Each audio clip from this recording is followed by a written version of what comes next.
Oke, masih dengan Profesor Kardus. Tak berjasa, tapi jenius. Neuron.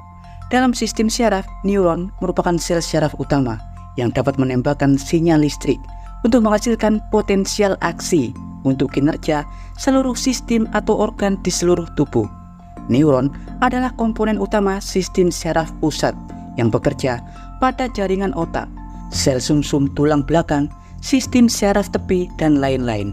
Neuron berkomunikasi dengan berbagai sel lain di seluruh tubuh, mengkoneksikan sinyal perintah menggunakan neurotransmitter kimia untuk bekerja dalam sistem motorik dan sensorik manusia.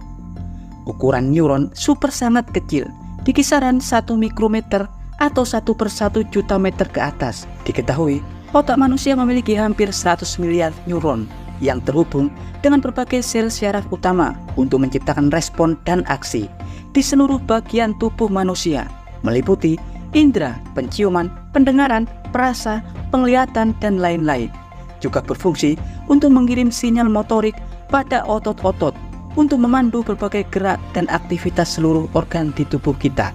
Ya, saking vitalnya jaringan neuron, kerusakan pada neuron, terutama saat proses pengiriman sinyal listrik ke berbagai sel syaraf, dapat berakibat fatal. Bahkan berbagai penyakit yang sulit disembuhkan seperti halnya stroke, Parkinson, kelumpuhan jaringan, Alzheimer, bahkan gangguan kejiwaan.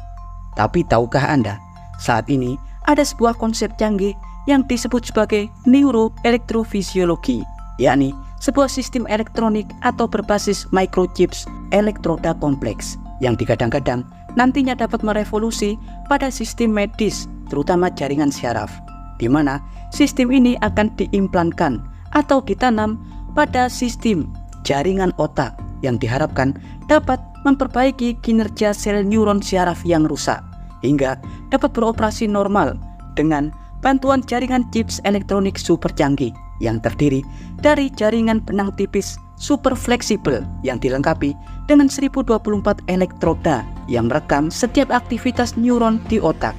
Sistem ini merupakan teknologi visioner yang bekerja dengan menggabungkan aktivitas otak dan jaringan komputer. Dan salah satu perusahaan yang paling getol dalam melakukan pengembangan teknologi tersebut adalah Neuralink, perusahaan yang didirikan oleh Elon Musk pada 2016, yang hingga saat ini terus berinvestasi dalam eksperimen panjang untuk menciptakan implan chips nano yang disebut Neuralink microchips yang aman, fleksibel, dan utamanya dapat bekerja untuk mengobati pasien dengan kerusakan jaringan sel syaraf seperti halnya stroke, kelumpuhan, dan lain-lain. Ya, tahukah Anda, sebenarnya ide yang sama dengan Neuralink, yakni untuk menciptakan teknologi chips komputer dan mempekerjakan mesin pada jaringan otak untuk merekam aktivitas dan penyesuaian sel motorik, sudah dikembangkan sejak era tahun 90-an. Seperti pada tahun 2002, demonstrasi yang pertama dilakukan adalah meletakkan kontrol kursor pada jaringan otak sebuah monyet. Dan pada 2008, eksperimen lanjutan berhasil dilakukan, di mana dengan microchip seekor monyet dapat memerintahkan dan mengendalikan sebuah lengan robot. Pada tahun 2012, lengan robot pertama dapat dikendalikan melalui sensor komputer yang diletakkan di jaringan otak manusia. Dan pada 2017, seorang manusia dapat mengendalikan sebuah kursor atau mengetik dan lain-lain hanya dengan menjalankan perintah melalui fungsi dan sinyal otak. Pada 2018, dengan teknologi chips implan otak, manusia dapat menggunakan tablet hanya dengan perintah otak dan sinyal komputer. Dan pada 2019, untuk pertama kalinya, Neuralink melakukan eksperimennya pada jaringan neuron seekor babi dengan jaringan 1000 neuron buatan pada bagian korteks untuk mengukur setiap aktivitas sensoriknya. Dan yang terbaru, pada 2021, Neuralink berhasil mengimplan chip sekitar 600 elektron pada otak seekor monyet, hingga monyet tersebut bisa bermain pong hanya dengan sinyal kontrol otak nirkabel. Namun, meski begitu, berbagai eksperimen ilmiah yang berhubungan dengan implantasi jaringan komputer pada makhluk hidup seperti hewan banyak mendapatkan penolakan keras oleh berbagai lembaga perlindungan hak asasi makhluk hidup. Bahkan yang terbaru, pada tahun 2023, penolakan sangat keras didapat oleh Elon Musk dan Neuralink karena rencana mereka untuk melakukan eksperimen lanjutan pada manusia menggunakan implan tanam secara langsung. Ya, karena hal ini jelas berbeda dengan eksperimen pada manusia sebelumnya yang tidak menanamkan implan dengan cara membelah jaringan utama, di mana mereka hanya menggunakan jaringan kabel yang hanya mengirim sinyal dari luar. Tapi pada implan nanochips Neuralink sangat berbeda, karena chips Neuralink benar-benar akan menanamkan sepenuhnya dengan cara membedah tengkorak dan jaringan di kepala, memotong kulit, dan kemudian mengepor tengkorak, merobek jaringan pelindung otak yang disebut dengan dura, dan kemudian menanamkan jaringan chips dengan sekitar 1024 elektroda yang di bagian luarnya terdapat serabut rambut berukuran mikrometer yang akan terhubung pada terminal sinapsis. Mekanisme implan ini menggunakan energi baterai tanam yang sepenuhnya dikoneksikan pada jaringan software menggunakan sistem koneksi Bluetooth. Ya, yang jadi kendala utama yang membatasi eksperimen Neuralink pada manusia adalah berbagai mekanisme perizinan yang sangat rumit dan sangat panjang. Karena dalam sejarah rekayasa eksperimental sains yang melibatkan penggunaan organ manusia hidup sangat sulit untuk mendapatkan izin. Lembaga perizinan seperti FDA sangat jarang untuk meloloskan, di mana nantinya pihak Neuralink wajib membeberkan bukti dokumen eksperimen yang aman yang telah dilakukan sebelumnya, seperti tahap eksperimen pada hewan.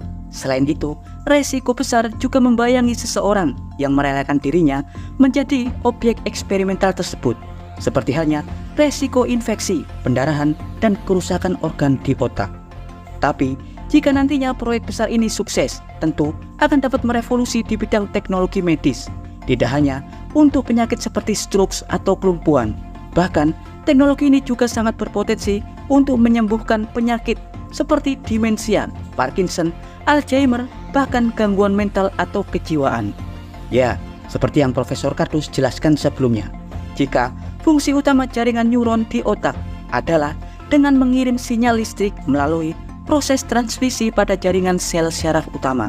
Contoh, pada penderita kelumpuhan, di mana umumnya para penderita kelumpuhan mereka akan mengalami kerusakan parah pada saluran atau jalur syaraf penghubung, seperti halnya syaraf tulang belakang yang umumnya digunakan untuk respon otot-otot kinerja gerak.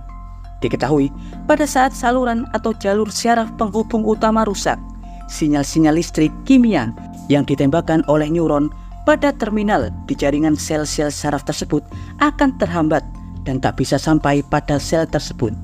Terhambatnya sinyal listrik neuron tentu tidak bisa mengaktifkan perintah motorik dan sensorik sel. Karena itu, organ tidak bisa digerakkan. Tapi pada dasarnya, sinyal-sinyal elektronik neuron tersebut masih tetap berada di wilayah kerja otak. Disinilah implan Neuralink nantinya akan diperbantukan. Chips Neuralink akan memproduksi sinyal-sinyal listrik buatan yang diproduksi oleh jaringan elektroda yang terhubung pada serabut tipis mirip rambut, di mana sinyal-sinyal listrik buatan dari implan tersebutlah yang nantinya akan diperbantukan sebagai neurotransmitter buatan pada jaringan sel yang rusak, sehingga sel-sel tersebut dapat menerima sinyal buatan yang nantinya dapat mengaktifkan perintah untuk kinerja motorik dan sensorik pada tubuh, hingga jaringan sel-sel tersebut dapat merespon perintah tersebut. Ya, dan berikut informasi singkat dari Profesor Kardus tentang teknologi implan Neuralink.